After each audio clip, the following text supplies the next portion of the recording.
My name is Michael. I am an addict. I'm grateful to be here by the grace of God and the fellowship of Narcotics Anonymous. For my benefit, if you would, I would like to say the Serenity Prayer. After a moment of silence, to do with as you wish.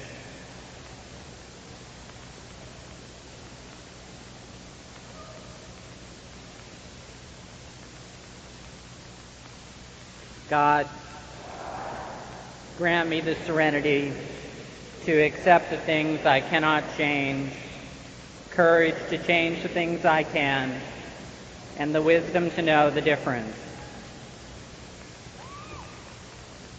Just for today, I will be unafraid. My thoughts will be on my new associations, people who are not using and who have found a new way of life. So long as I follow that way, I have nothing to fear.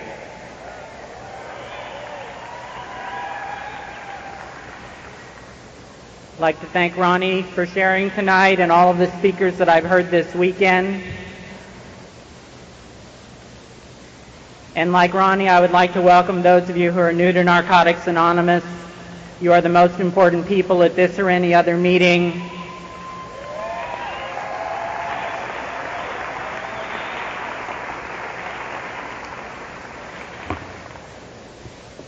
It's a high honor and privilege to be here and share tonight, one I never imagined. I never imagined I could stay clean for 30 days, let alone speak in front of this many people. I'm grateful to be here, and I welcome you to this way of life. On November 23rd of last year, I was coming home from one of the best meetings of Narcotics Anonymous in the world, the Ella Hill Hutch Group on Sunday in San Francisco.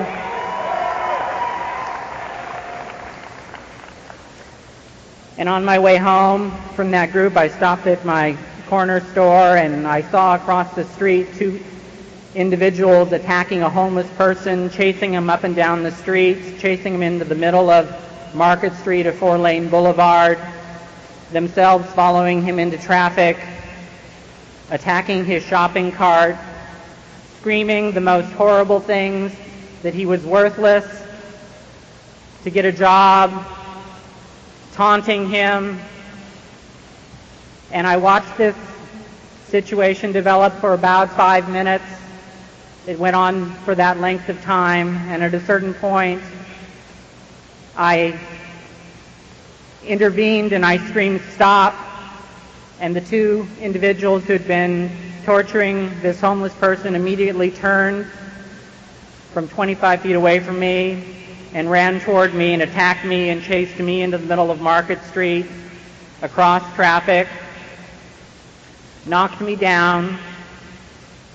I fractured my shoulder and my face was beat up fairly badly, and I went to the hospital.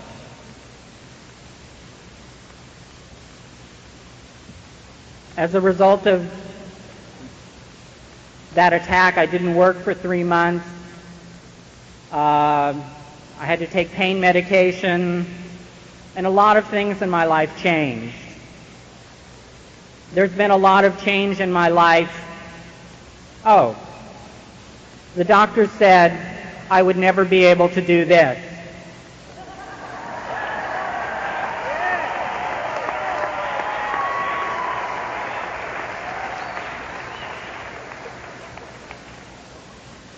That's also, this is a good photo opportunity, and to talk about my outfit.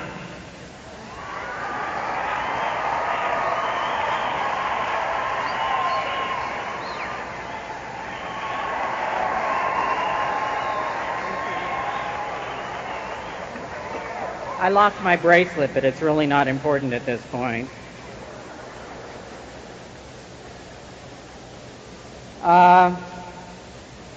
The point is, through God and the fellowship of Narcotics Anonymous, I survived that incident, and there's been an enormous amount of change in my life in the time since then, and I'll talk about that later. The other thing I'll mention in that context, I went by the WSO archival display yesterday, picked up our newest book, Miracles Happen, and I looked there was a binder that had some archival writings of Jimmy. And I like the things that Ronnie said about our history and about Jimmy, and I'm going to touch on some of those same themes. And in this unpublished writing of Jimmy's, one of the things that it said, and I'm paraphrasing, is that we all know the mask of tragedy. We would do well to cultivate the mask of comedy as well. And in this talk tonight, I'm going to wear both masks and maybe get honest to some extent, and the truth will come through in between. So, I felt different all my life as a kid. I was a very lonely, unhappy child. I was a miserable person before I came to the Fellowship of Narcotics Anonymous. There was divorce in my family, abuse, neglect. The disease of addiction was present. I was the kind of kid who was, and you may already have guessed this, non-athletic.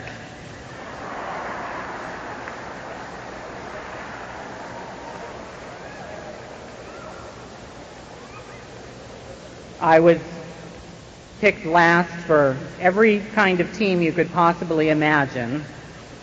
Baseball, kickball, softball, jacks.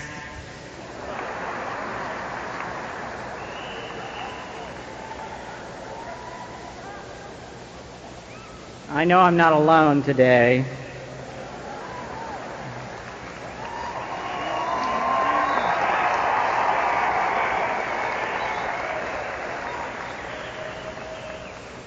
And although my particular circumstances may have been why I felt different, may be different, I think from the time I came to my first meeting, I heard that other people, for a variety of reasons, felt different as well. And I think that's one of the things that unites us. When I was in high school, I came out when I was 14, and in fact it's probably, and I grew up in San Francisco where I still live and where I used and where I got clean. And it was sort of like everybody else had known for some time, but I acknowledged it publicly. I was very unpopular. And yet I did things like I ran to be president of my high school student body class.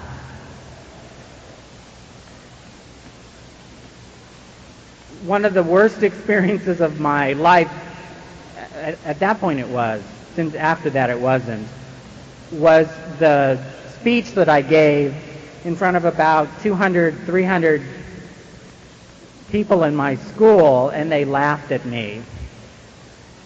And it was a miserably painful experience.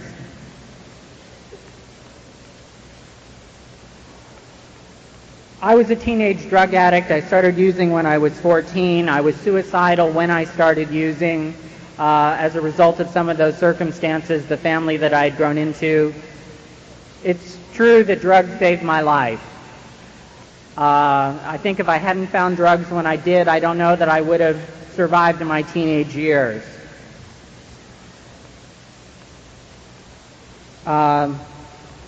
I was often suicidal and depressed after that. Within a short period of time, I started using every day. I used a variety of different drugs.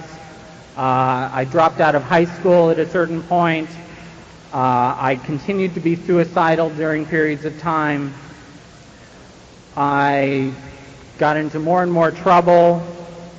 I went out to bars and clubs and bathhouses in San Francisco starting when I was 17. I left home. I couldn't work. I was not employable. I'd had some friends who I used with, and one of them had told me a story one night, like at 3 o'clock in the morning, about how he had robbed some drugstores in Atlanta and buried the money out in some suburban field somewhere and forgot where he buried the money. And the part of the story that made an impression on me was what a good idea it would be to rob drugstores and how I wouldn't forget to bury the money. And one day after I'd been suicidal, in fact, I tried to kill myself by jumping off the Golden Gate Bridge, and that didn't work. I woke up one morning, I had no money, I had no drugs, and I decided to rob a drugstore. I did not have a gun. I was afraid of guns.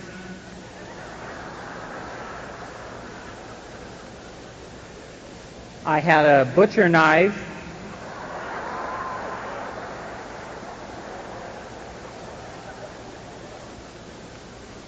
And like I said, I dropped out of high school. I could have gone to an Ivy League college, but my drug addiction got in the way, so I was very bright. And I had analyzed this crime problem. And I already had that great tip from my friend about not burying the money. And it occurred to me that the key problem was that people would recognize you and you could be identified. So the key to successfully committing crimes was to disguise yourself.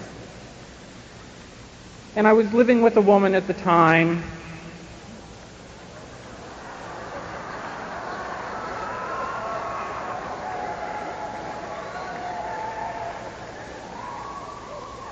So I tried on a few of her things, and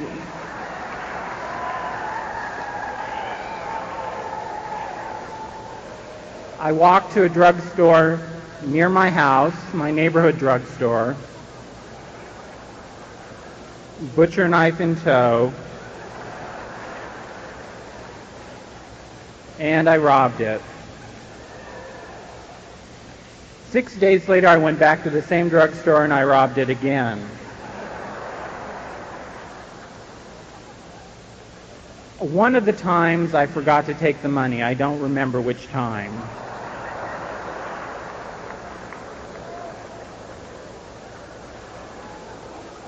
I got arrested a few days later. I took a cab.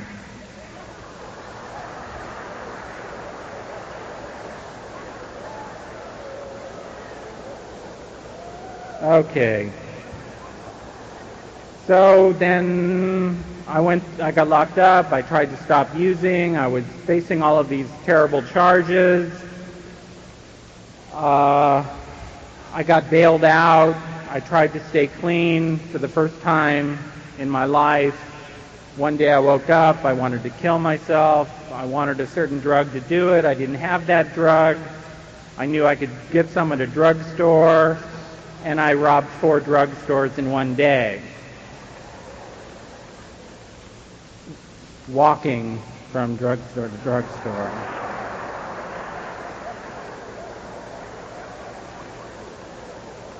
Okay. As a result of that, I was locked up again. I went to the California Youth Authority. I was there for 512 days. I was 18 years of age. For the first time, I was exposed to the 12 steps. I had a desire to stop using and to change my life.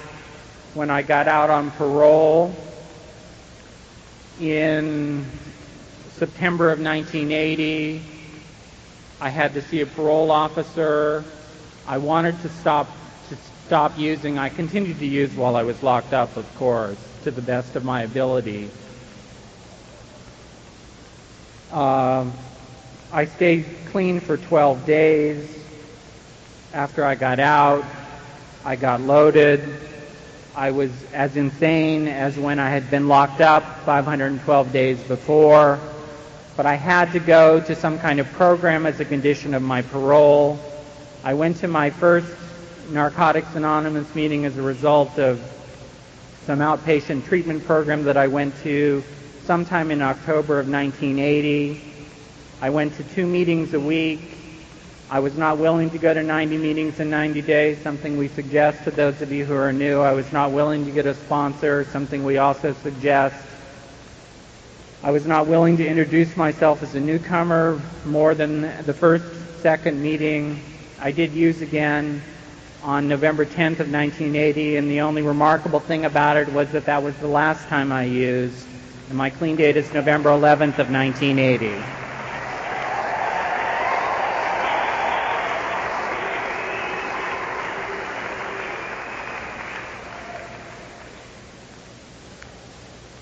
Now we get to the more serious part. It will be helpful. I'm going to cry. There are some stories I'm going to tell that I can't tell without crying. If you want to cry along with me, that's good. You've done a good job laughing along so far. Thank you.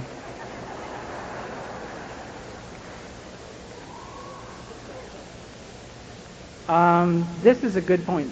I'd like to add, there's a couple things I'm going to read tonight, because I did give this some thought since I knew there'd be more than 10,000 of you. And I want to ask my friend Trish to come up and read. She's going to read, the back of your program has part of something that's in our literature about diversity, and she's going to read that last part from the 12th tradition, and it works how and why.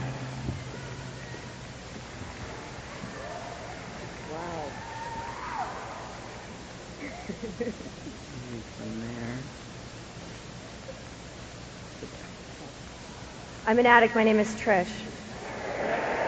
Hi. We pray that Narcotics Anonymous never becomes a gray, faceless collection of addicts without personalities. We enjoy the color, the compassion, the initiative, the rough and tumble liveliness that arises from the diverse personalities of our members. In fact, our diversity is our strength. We find that the stronger our individual members are, the more strongly united our fellowship becomes. This is a great paradox of NA recovery. In joining together in a commitment to the greater good of Narcotics Anonymous, our own welfare is enhanced beyond measure. In surrendering self-will, humbly placing whatever individual power we may have at the service of the whole, we find an amazing power, not only greater than our own, but greater than the sum of all its parts. In serving the needs of others selflessly, anonymously, we find our own needs served, in turn far better than we ever could have imagined. In joining anonymously in a fellowship with other recovering addicts, placing the welfare of the group ahead of our own spiritual growth is enhanced beyond measure, not diminished. This is what Tradition 12 means when it says that anonymity is the spiritual foundation of all our traditions. So long as we place spiritual principles first, our individual personalities can grow and flourish like never before, ensuring that our fellowship also continues to flourish strong and free. Our common welfare depends upon our unity. The only hope we have of maintaining that unity amidst the tremendous diversity we find in Narcotics Anonymous is by the application of certain common principles, those found in the 12 traditions. So long as we place the practice of those common principles before the exercise of our individual personalities, all will be well.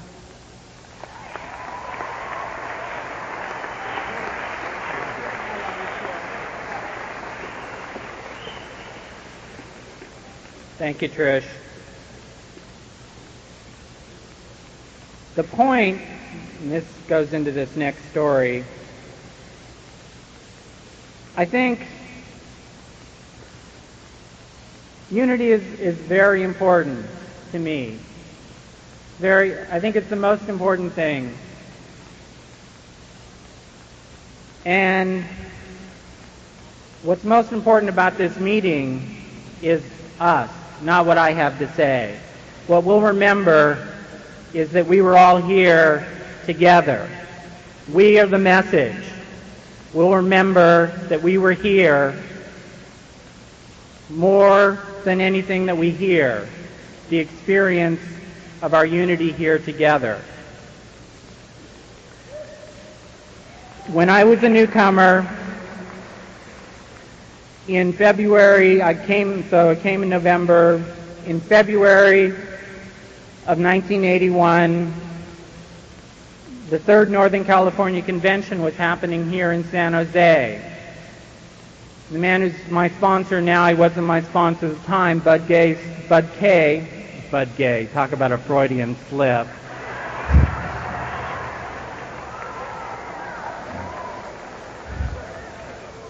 Bud K. had rented a suite at the Hyatt over by the freeway. I'm sure some of you are staying there. And he encouraged me to come down. And all by myself, I got on the Caltrain, which many of you have probably taken, and came to my first Narcotics Anonymous convention. And there were 9 Narcotics Anonymous meetings in San Francisco at that time. I did not really understand that California was a special place in Narcotics Anonymous, and that I was one of the luckiest addicts in the world, that I was where I was when I got clean and was able to go to 90 Narcotics Anonymous meetings in 90 days when I became willing to do that. And that there were many, many, many people with many, many years clean here, although there was no literature. The gray review form of our basic text did come out about that same time, and that service effort from those who had come before me had already started, and I benefited from that in early recovery. And some of those meetings in San Francisco had as few as 2 or 3 people. And we would sit around a table and everyone would share on several topics over an hour and a half, and we would have a meeting.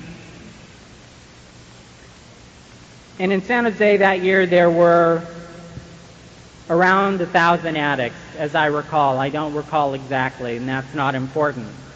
What's important, and the point of the whole story, is that I was never the same again.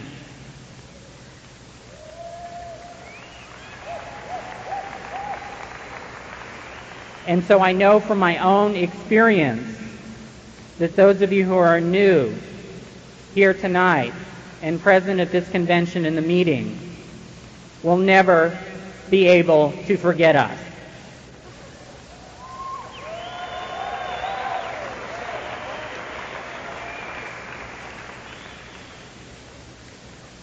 This is my 8th World Convention. I've been blessed. First time I've ever spoken. My first one was in New York in 1983.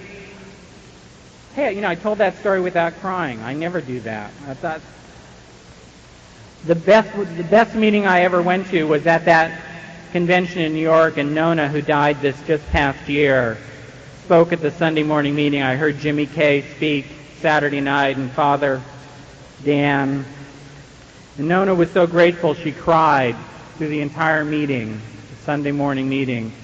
And just about every addict in that room cried along with her, because we felt that gratitude, that we were clean.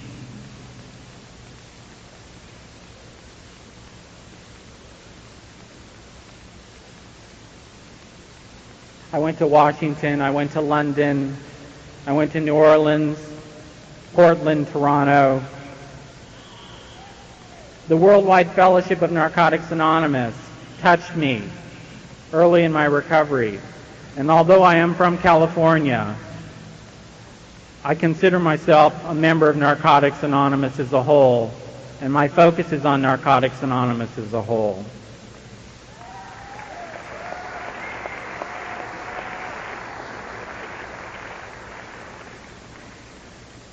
And another thing I wanted to say to those of you who are new is our basic message.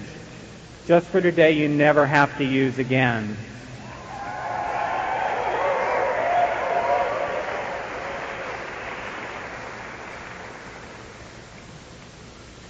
My first talk was, I had about 60 days, and I was going to one of these little meetings, and they asked me to speak, and I thought that they had recognized how much recovery I had accomplished in those 60 days. And so for an hour and 20 minutes in an hour and a half meeting, I proceeded to tell my story. 2 minutes were devoted to recovery. I lived with my mom's recovery house, the first 10 months that I was clean. I celebrated my 21st birthday clean in Narcotics Anonymous.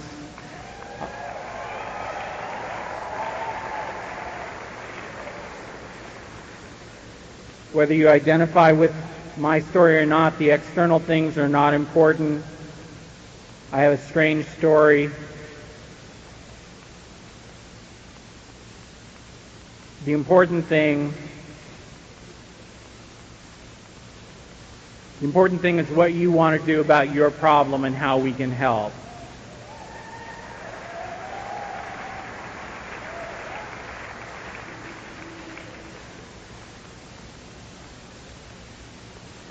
In the first 5 years that I was clean, I worked the steps to the best of my ability. I started my first, the whole part of my story is about powerlessness and unmanageability. That's insanity.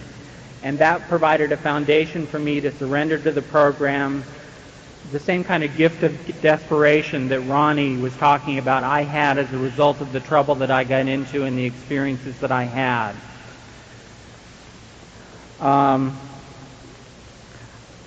I made my first decision to turn my will and my life over to the care of God as I understood Him, and I had a very limited understanding of God. I really didn't believe I could have my own higher power, and I turned my will and my life over to a Dunhill cigarette lighter.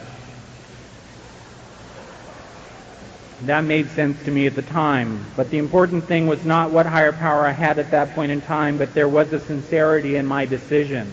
And what I actually did was I made a decision to turn my will and my life over to Narcotics Anonymous. I made a decision to do what you suggested, and I proceeded to do that, and I acted on that decision when I had about 3 months clean just after that San Jose convention and the hope and inspiration I got from that to start that fourth step. When I had 7 months clean, I did my first fifth step. And I rushed through the important steps 6, 7, and began a process of becoming willing to make amends and make amends. And to the best of my limited ability as a very young, arrogant addict, I started that process of building a foundation and doing what we do around here. I'm very grateful that I did that because it helped me to survive my own self-hatred, self-will, and self-destructiveness, which did not go away when I stopped using. I did not know how much I did not know about how to live until I experienced my capacity to create wreckage in my recovery. And with each year that I stayed clean, I had more and more bottoms to point to in different areas of my life. The AIDS epidemic started, and I saw people who I met in Narcotics Anonymous for the first time in my whole life, even though I was full of self-hate and self-destructiveness. I was happy for the first time in my life. I told you how miserable I was before. And I met people, and I let them love me to a certain extent, much less than I was able to love and become attached to other people. And some of those people got sick from AIDS and died as early as 1983. And that was sort of my first taste of life on life's terms. And I firmly believe that it was my incomplete, imperfect effort to practice the steps, to go to meetings, thousands of meetings. I went to hundreds of meetings in my first few years clean. And to be of service, to make coffee, to be a group treasurer, to be involved, to be active, to participate in the growth and development of Narcotics Anonymous, to try and find your love and acceptance, to be of service often for all of the wrong reasons, and apply these principles at the same time, that when life showed up and started happening to me and tragedies happened, that I was able to go through them and not take anything.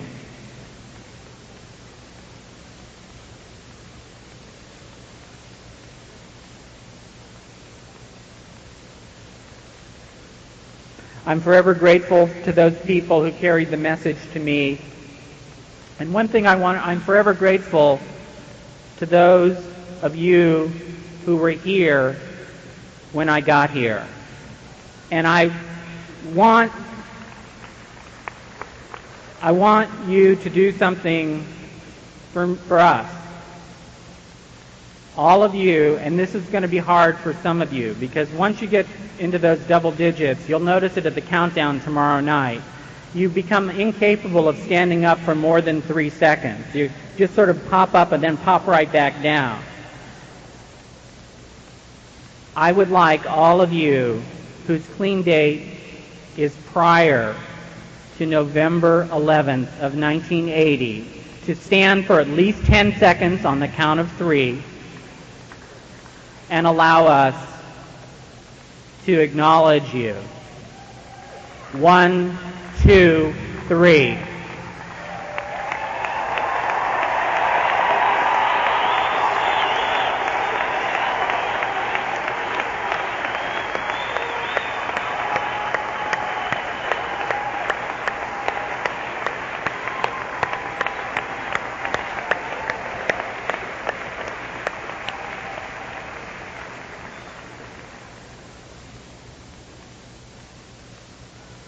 Thank you for carrying the message to me and to us.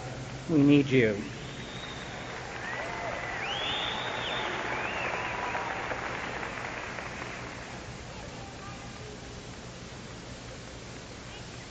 I love you, Jerry.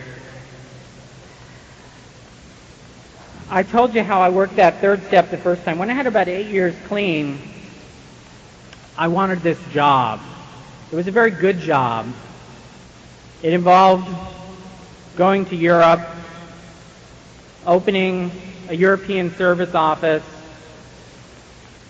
for the World Service Office in Europe, and I desperately wanted this job.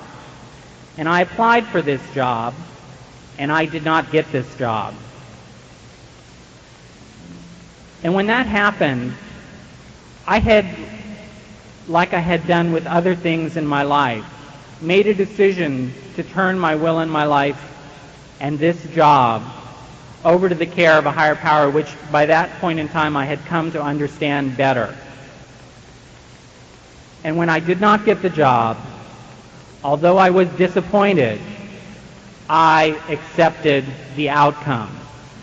And after 8 years clean, and I still had a lot of problems at that time, I at least felt like I had made some progress in the third step, in being able to accept God's will in my life when things did not go my way.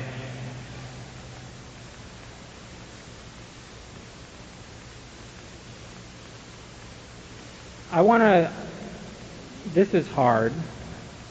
This part is personal. This part's very personal.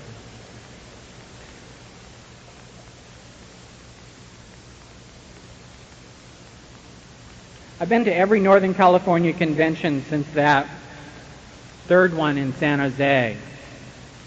And about 2.5 years ago, I met somebody at the Santa Clara convention, where some of you are staying out there by Great America. It's the first time I ever met anyone at a Narcotics Anonymous convention. And we struck up a friendship, and he was very persistent in pursuing a friendship over a period of several months. And the more I saw of him as a friend, the more, at a certain point, I realized that I was in love. And he realized that he was in love, and I fell in love. I had 15 years clean at this time, and I had not fallen in love up to that point. It took that's just my experience. That's what happened to me. It took that length of time of me working the steps and applying these principles for my heart to open up to that degree. And it did. And his did. And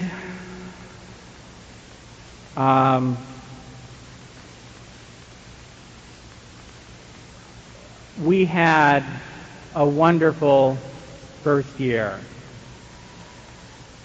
I told you about the attack in November, and we'd been together a little over a year at that point, and we'd had some problems at that point. And the attack and what I went through, the stress of that, made everything worse. I didn't stop. Well, I'm getting ahead of myself. I was in a lot of pain. I was very needy. I got extremely depressed as a result of the attack. I needed to be taken care of. And he did help to take care of me and was supportive, as was the Fellowship of Narcotics Anonymous. As I had experienced other times in my recovery, you people were there for me and carried me through these circumstances.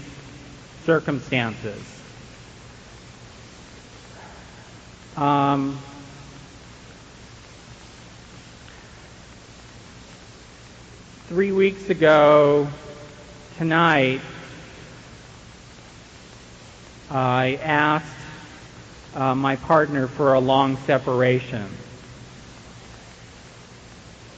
And it's been painful and difficult to go through that process. I did a 5th step with my sponsor. As part of taking care of myself, I'd been working on an inventory about the relationship, taking my own inventory and an inventory of the relationship, and I did a 5th step with my sponsor about it a few weeks ago. The 3rd step, I know what my will is in this situation with this relationship. I want it to work out. I know what my will is, what outcome I would like for there to be. It's not under my control whether I get my way, whether I have to turn my will over, and I've done that. And the separation is a reflection of that. And although I'm in a good place in my life and have been so excited and happy about the high honor and privilege of speaking here tonight, there is that pain in my heart from these circumstances, and it's very fresh and very raw. And it's part of life's on life's terms. Just because you get asked to be a main speaker at the World Convention doesn't mean that things are going to go your way, or that something that you really don't want to have happen is going to happen. And that's my recent experience. This part is even more personal and more risky, and I've been on my best behavior tonight. I've stayed off a soapbox, which I don't always do. And I want to read something that's just for me. This is a poem that he wrote for me and gave to me when we talked and agreed on the terms of our separation 3 weeks ago tonight. It's called Through the Night. The twilight is approaching, and I know not how to stop it, nor do I mean to. It is a natural occurrence, the requirement for a new day. Though stark in its inevitability, there remains hope in the starlight. Look, I see Mars, so strong and vibrant, yet so distant. almost aloof, untouchable. Can you just feel the fear? Barely, but it's there. He is my kin. Look, I see Venus. That's me. So cool and collected, and so near. Too near. The clouds shroud the heat that could burn. It's only meant to comfort, of course, but there are storms. The sky is so gorgeous in its darkened state. One need only peer across the universe to notice. So much light. Can you see? The comfort of daylight is a thing of faith. It will occur. Uncertainty lies in the absence of knowing. What will the new dawn expose? Look, a shooting star. I wish I may, I wish I might, I wish upon this star tonight. May our wishes come true.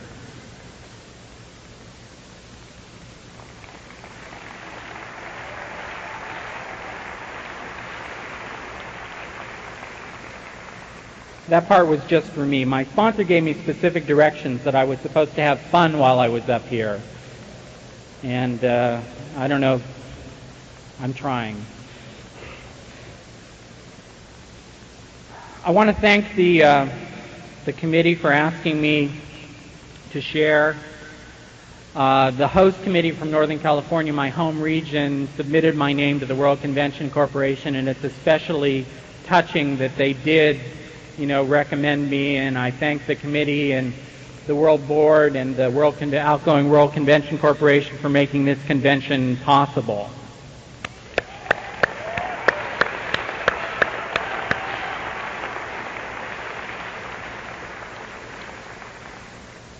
I want to ask my sponsor buddy to come up and read We Do Recover from Jimmy's story.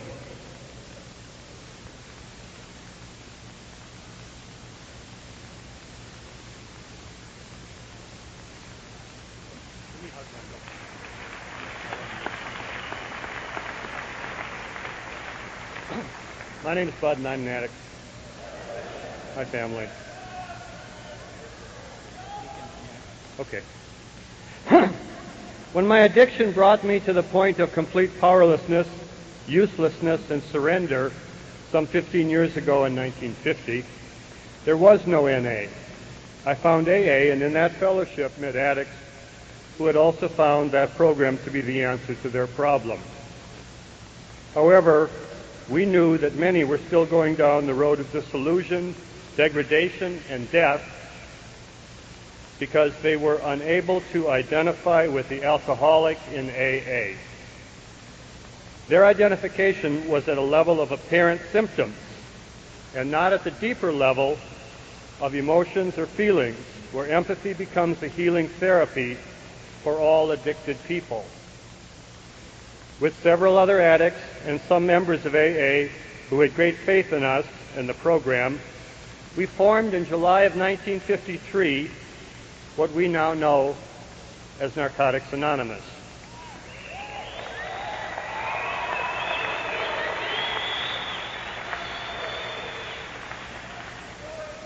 We felt that now the addict would find from the start as much identification as each needed to convince himself that he could stay clean by the example of others who had recovered for many years.